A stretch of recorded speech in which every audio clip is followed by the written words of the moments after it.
What if I told you that a whole family was murdered on their own farm, one by one in complete silence, and the killer might have been living with their bodies for days, cooking meals, feeding the cattle, and sleeping under the same roof? This isn't fiction. This is the chilling, real-life mystery of Hinterkaifeck Farm, one of the most disturbing unsolved crimes in history, and even today, it leaves behind more questions than answers. It was the year 1922 in rural Germany, just outside a small village called Gruber, where a lonely farm known as Hinterkaifeck stood between the woods and the fields, a place so remote that its silence became its curse. The Gruber family, Andreas, his wife Cecilia, their widowed daughter Victoria, her 2 children, and a maid, lived a quiet life here, away from the busy town, working the land and tending to their animals. But nobody knew that soon, something horrifying would happen, something that would baffle investigators and terrify generations. A few days before the murders, Andreas told neighbors that he'd noticed strange footprints in the snow.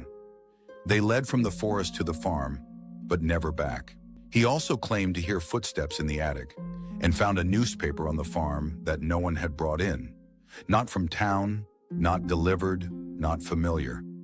Even the house keys went missing, but Andreas, skeptical and old-fashioned, didn't report it to the police. The family just locked their doors tighter and tried to sleep, unaware that they were already being watched. Or worse, someone was already inside. On March 31st, 1922, the day it all went silent, 6 lives were taken. Andreas, Cecilia, Victoria, her daughter also named Cecilia, her son Joseph, and the newly hired maid, Maria Baumgartner.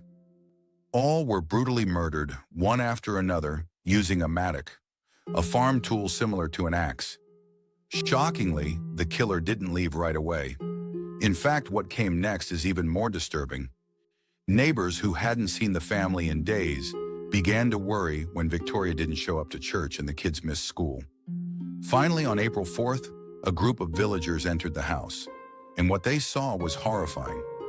In the barn, the bodies of Andreas, his wife, Victoria, and little Cecilia were found, stacked on top of each other under hay like discarded objects.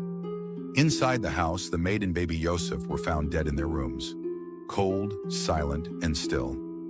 Here's where the story turns from tragic to terrifying. Despite the murders happening days earlier, the cows were still fed, the dog was tied up and alive, and the fireplace had been recently used, meaning someone had been living on the farm after the murders. Some food had been eaten, beds looked slept in, smoke had been seen rising from the chimney. The killer, whoever they were, stayed with the dead family, possibly even watching over them, or hiding from everyone else. No money or valuables were taken. Nothing was stolen. It wasn't a robbery.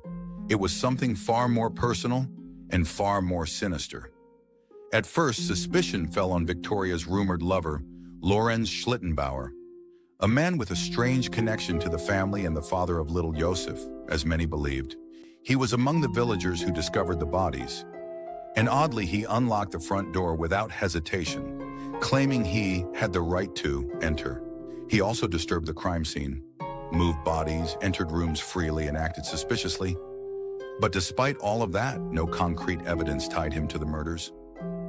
Another theory pointed to former servants of the family who had grudges, or even Victoria's late husband, who some believed may have faked his death during World War I and returned for revenge.